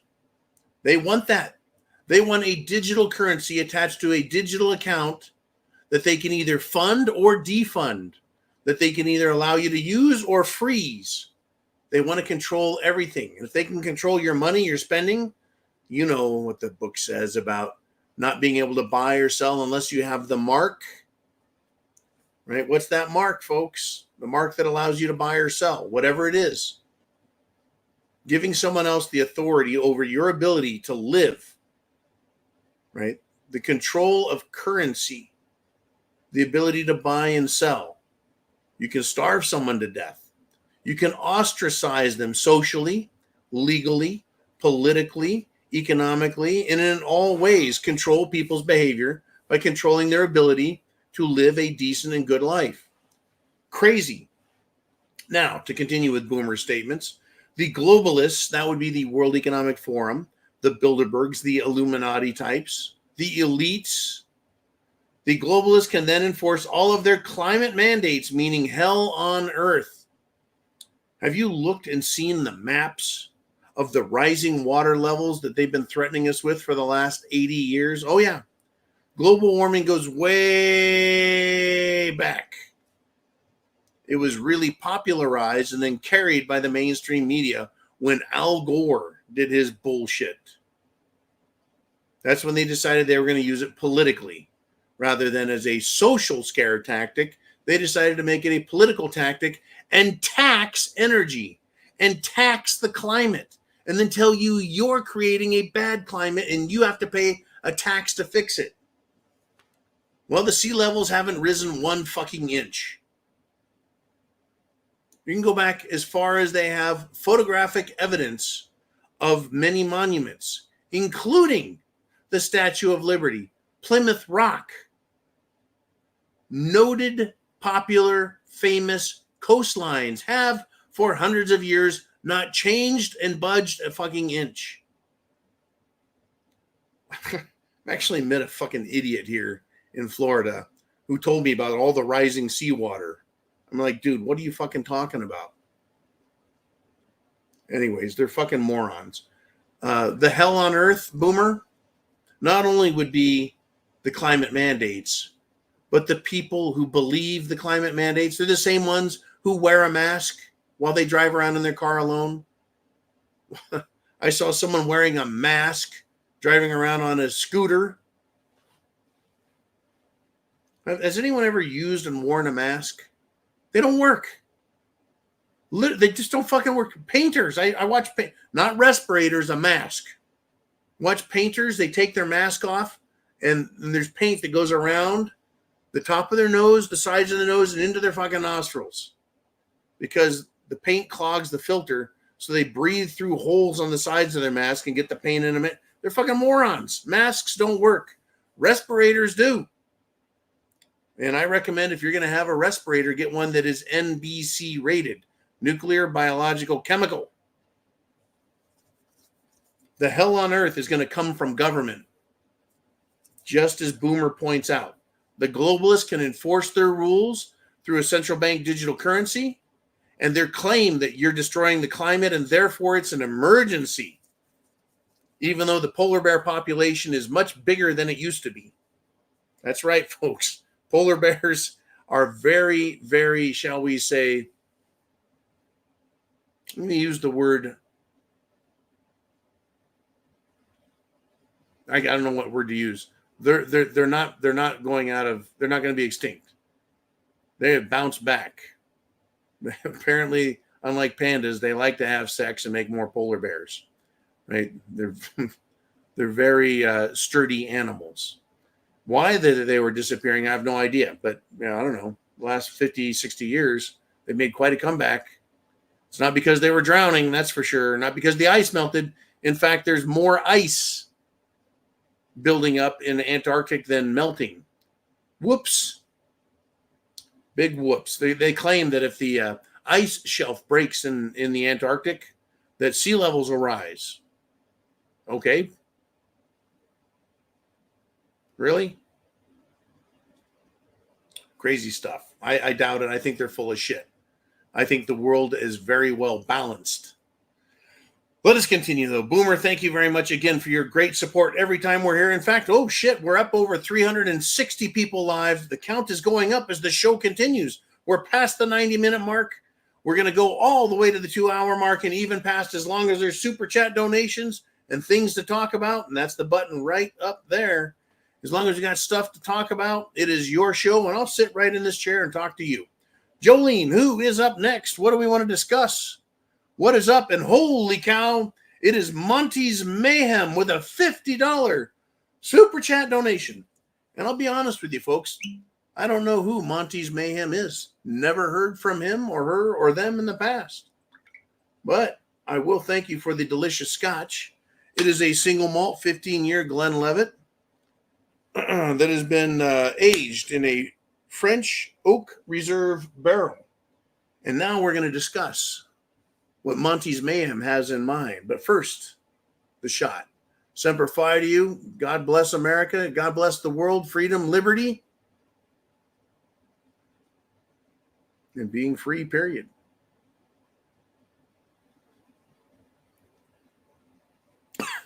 Woo! I tell you, man, every time.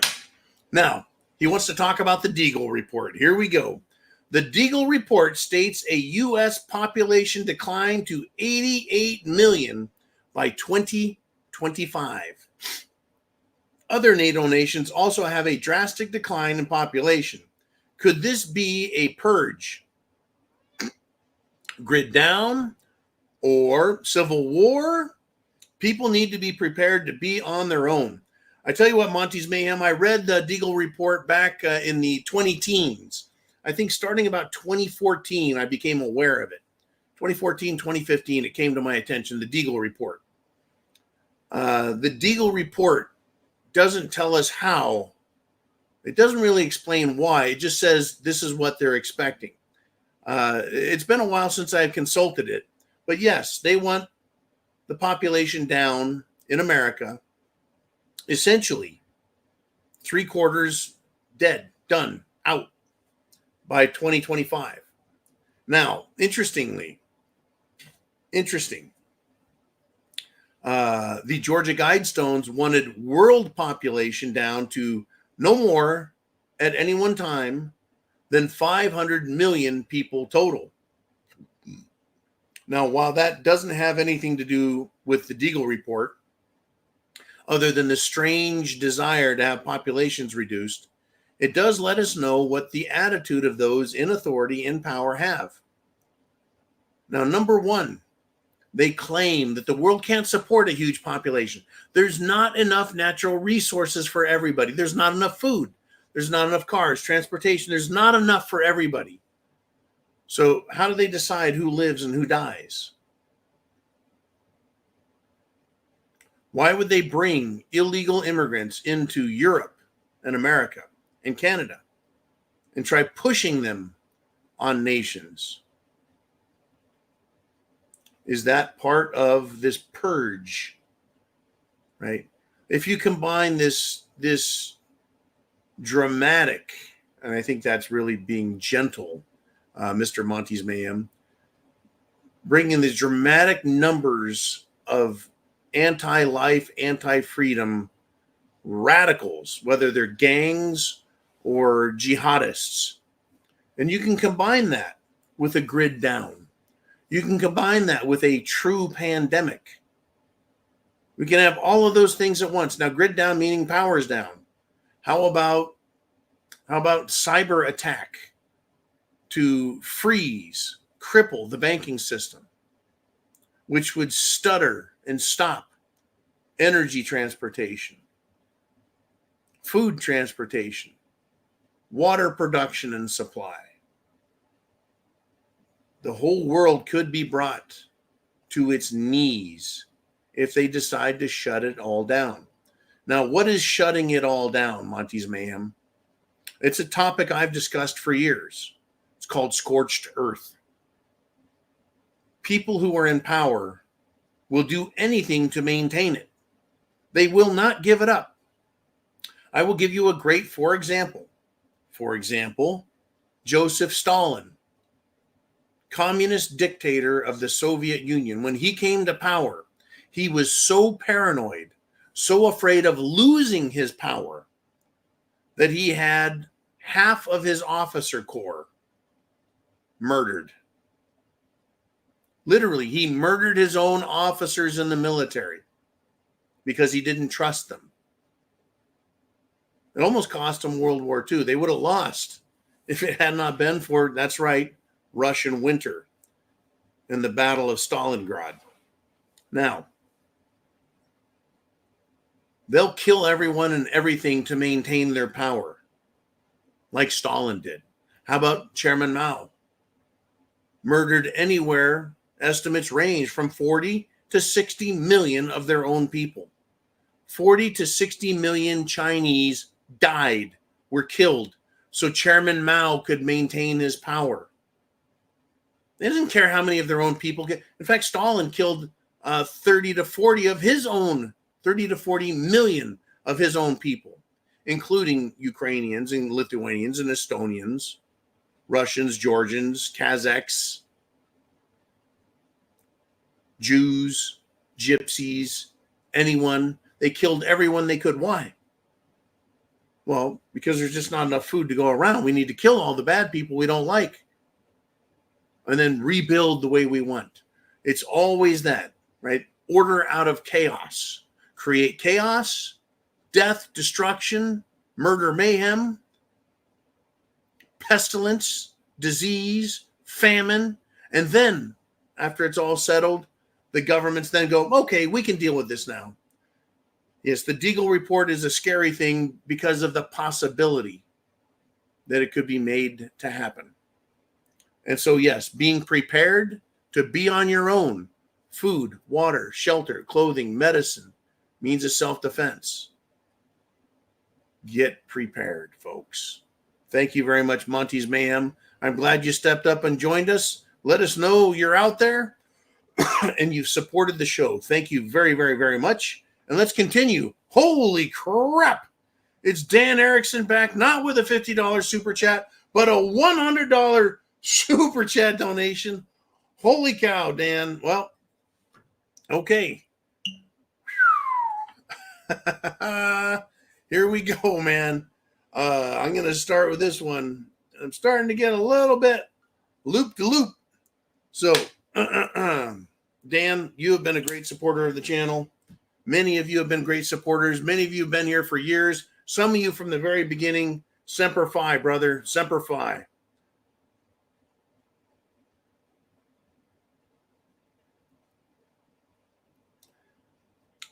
I tell you what, after a long weekend of trying to relax, getting in some training, trying to get some rest, clear my head, and then get in some more training, getting these scotch has been just great, man. It's kind of I'm going to go into this week as nuts. So Dan says, watched a YouTube video the other day, and a Wall Street oil investor said he was selling a barrel of oil for under Trump was $30. After the current administration cut off the oil supply, he now gets $130 a barrel. That certainly helped him, but not the middle class. I tell you how to approach this, Dan, this topic. For years, I have watched and listened to economists, investors, speculators, politicians, political scientists, geopolitics, to understand the connection between our economies and the decisions made in government. Oil, energy. Without it, we can't do a damn thing. Without oil and energy, the United States of America, done. All nations, done. Crazy, right? So day one, Joe Biden cuts oil production, kills the Keystone Pipeline, right? So yeah, $30 for a barrel of oil under Trump. In fact, I remember that the day that oil was negative. I think it went to like negative 30 or negative $40 a barrel. It's like they're paying to give it away. It was the stupidest thing ever. They just kept shorting it and it dropped below zero and kept going. Anyways, yeah, for Trump, $30 for a barrel of oil. Energy was cheap. It means everybody can afford it, including not only the middle class, but the poor. When oil's cheap, the poor can live better. Not only in America, but around the world, people live better when energy is cheap. Now, oil. And he's talking about this Wall Street oil investor. He's investing and getting $130 a barrel. I thought oil was somewhere around $80 a barrel. I don't even try and look at it, because right now it is all a bunch of plastic banana, good time, rock and roll, Persian bazaar, smoke-filled coffee house, bullshit investment and trading world. It's manipulated, it's controlled, it's manufactured, it is complete hype and crap. It is not free market. It is crony capitalism, which is fascism. It's a fucked up system. But at $130 a barrel, yeah, the middle class is fucked. And the poor are getting raped. You know, it's when you're poor, you don't have very far to fall, right? You're already poor. But middle class is being gutted right now. I'm supposed to be middle class. So many people are supposed to be middle class. But to be middle class now, you know what I've heard? To be middle class, it has to be a single moneymaker, breadwinner that makes, I think, more than $100,000 a year. Or two people combined working, making like $140,000 a year. That is now the middle class. It's not me.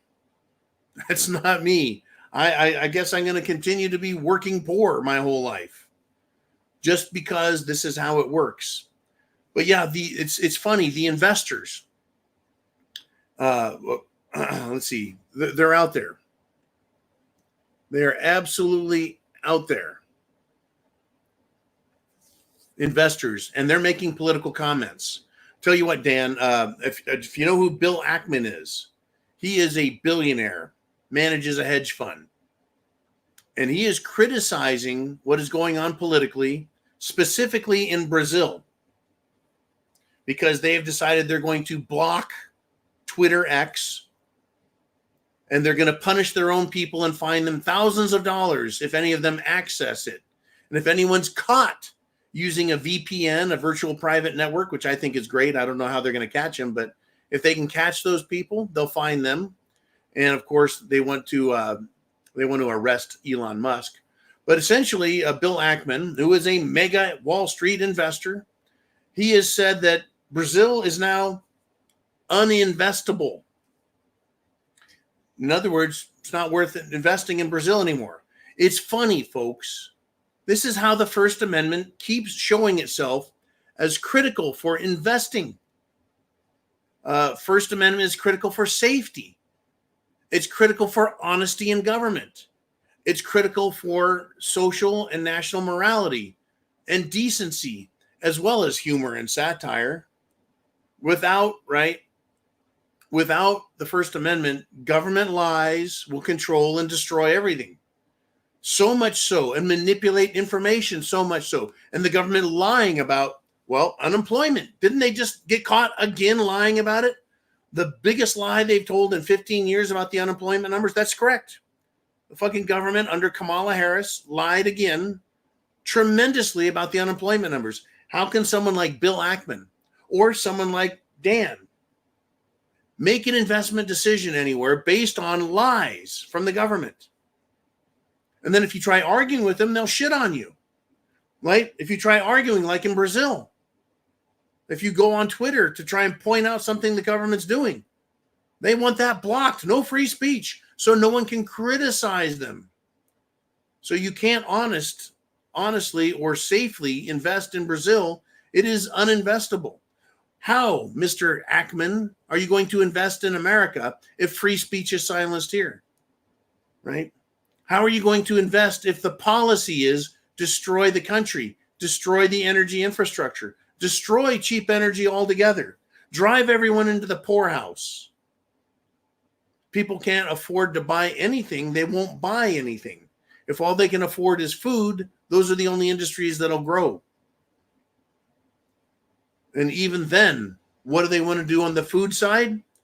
Well, kill all the chickens because of, avian flu. Kill all the hogs because of, swine flu. Kill all the cows because of mad cow disease. And then eat bugs. Eat the bugs.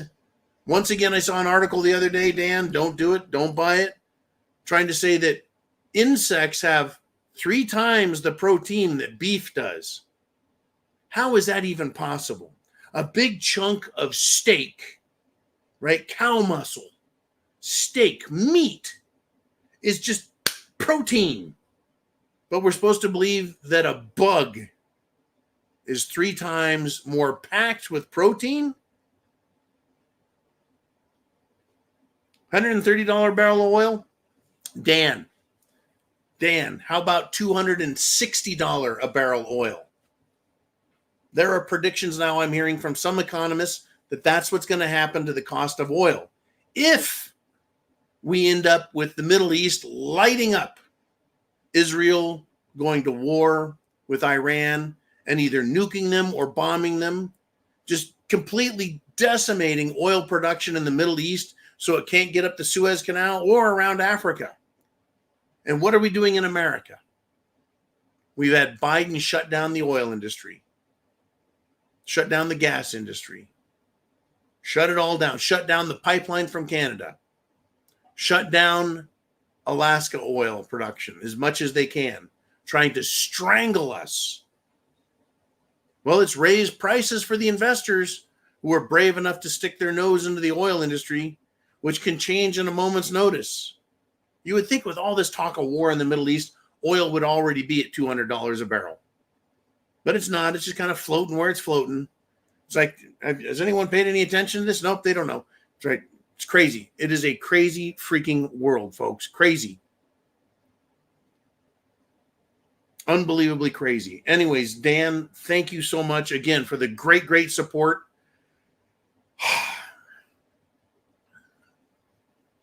It's time, everyone. Make sure you've got food, water, shelter, clothing, medicine, means of self-defense. Shit hit the fan back in 2020. We've been struggling through shit hits the fan light ever since then. As we get closer, now we're seeing terrorist action throughout Europe. Europe is burning. We're starting to see it in America. Our own government is threatening to destroy itself in order to stop Trump from being elected. The cheating, the lying, the thievery, the scum. It is just going to get wild. As for me, I feel relatively safe. Only because I am aware of what's happening out there. Knowledge is power. By coming here, you and I, and sharing the internet address with others, it helps us be prepared. Right? The moral of the story, or the motto of the channel. You have to forgive me, this scotches are kind of hitting me in the thinking part. But chance favors the prepared mind. People who aren't prepared, people who don't take the time to learn any of this, they are at great risk. They truly are at great risk. I mean, can you imagine listening to Kamala Harris and believing her? Listen to what the stupid, phony, plastic banana, fake, and retarded Kamala Harris said. Here's the quote. "I wash my collard greens in the bathtub." Who the fuck would ever say that? Or why would anyone ever say that?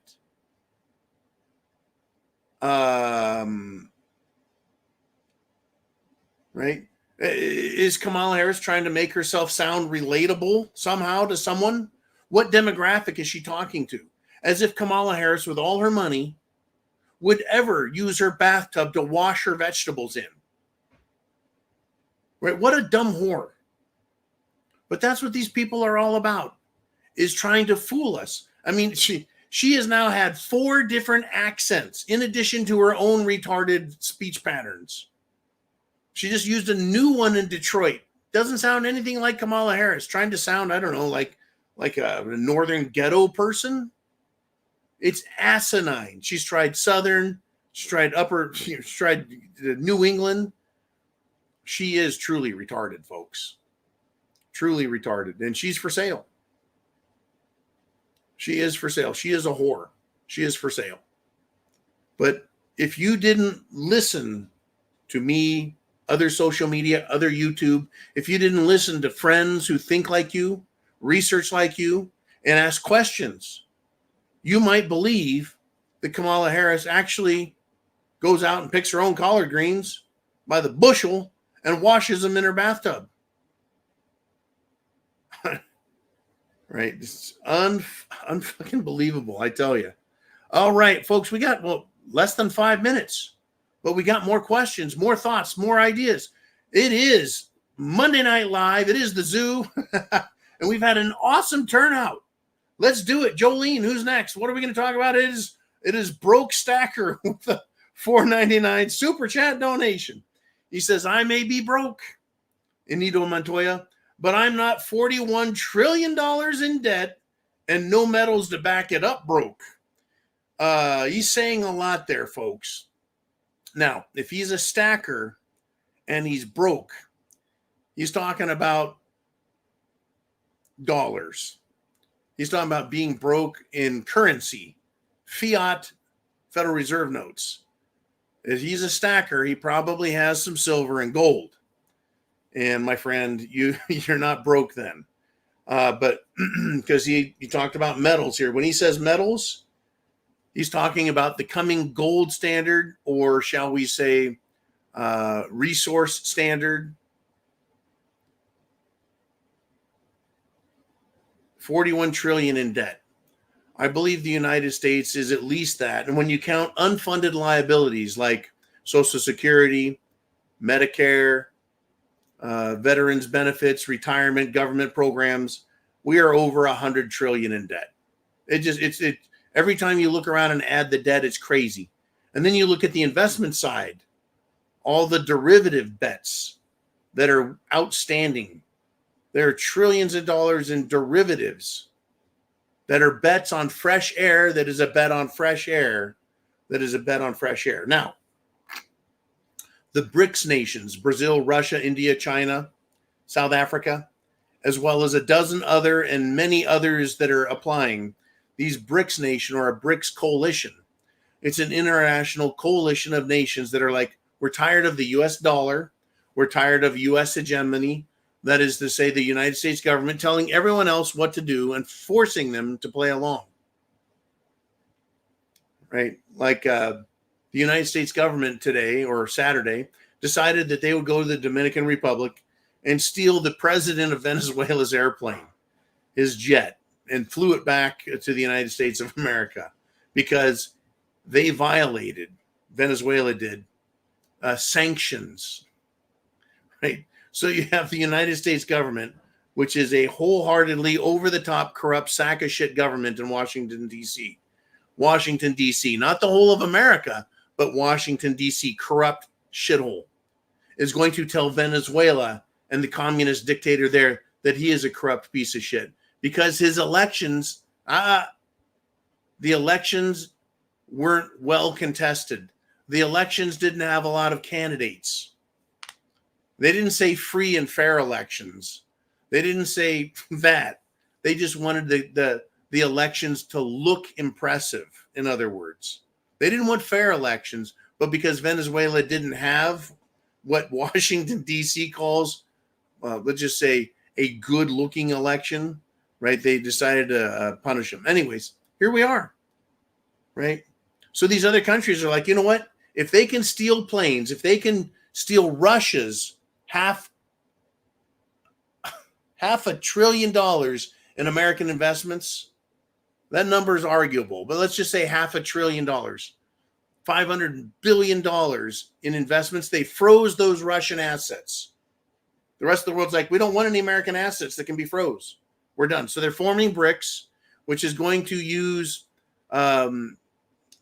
base resources, gold, silver, nickel, I'm sure, whatever a country has, as the basis for their currency so that it has real value. It's not just fresh air. You can't just go out and print more notes. It has to be based on what you have. So a broke stacker is talking about trillions in debt and no medals to back it up. That's our government. How many tons of gold does the United States have? Well, they claim to have 8,700 tons. but they haven't been audited since the 1950s. The last we heard about gold in America from our government was under Trump, when Steve Mnuchin, the Treasury Secretary for Trump, went to Fort Knox and said, the gold is good. That's all he said. The gold is good. Yeah, of course the gold is good. Right? But they didn't say anything beyond that. We've got some trouble, folks. There's going to be energy trouble, oil, as Dan was talking about. There's going to be monetary trouble, as Broke Stacker's talking about. There's going to be religious trouble. There's going to be gang trouble, food trouble, disease trouble, military trouble. Name it. Name it. We got nothing but trouble coming. All right, let's do this. Thank you, Broke Stacker. I know we're running out of time. We're over the 2-hour mark. We got more super chats out there. What do we want to discuss? Who's up next? And it's Eric S. with a $25 super chat donation. He says, John, please comment to the degree you can on this great quote from Benjamin Franklin. War is when your government tells you who the enemy is. Revolution is when you decide for yourself. Now, Ben Franklin is credited with many, many, many great quotes. One of the most famous as of late is he was asked, supposedly, by a woman after they came out of the Constitutional Convention. She said, what, sir, kind of government did you give us? And he said, reputedly, a republic, ma'am, if you can keep it. Very interesting that it would be a woman that is reported to have asked him that question. A very honest, astute, and intelligent question. Benjamin Franklin, if he said, war is when your government tells you who the enemy is, couldn't have been more right. Let's just examine that first part, Eric. War is when your government tells you who the enemy is. Who did our government tell us the enemy is in the late 1800s? Well, Spain, of course. Spain. But Mexico? The enemy is the South. No. The enemy was the British in 1776. And then we were friends. Oh, then again in 1812, it was the British. Again.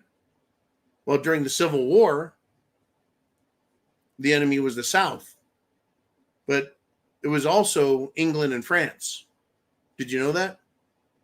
But the government didn't tell us that, though. The government just now tells us it was the North versus the South. And since the South lost, they must have been the enemy.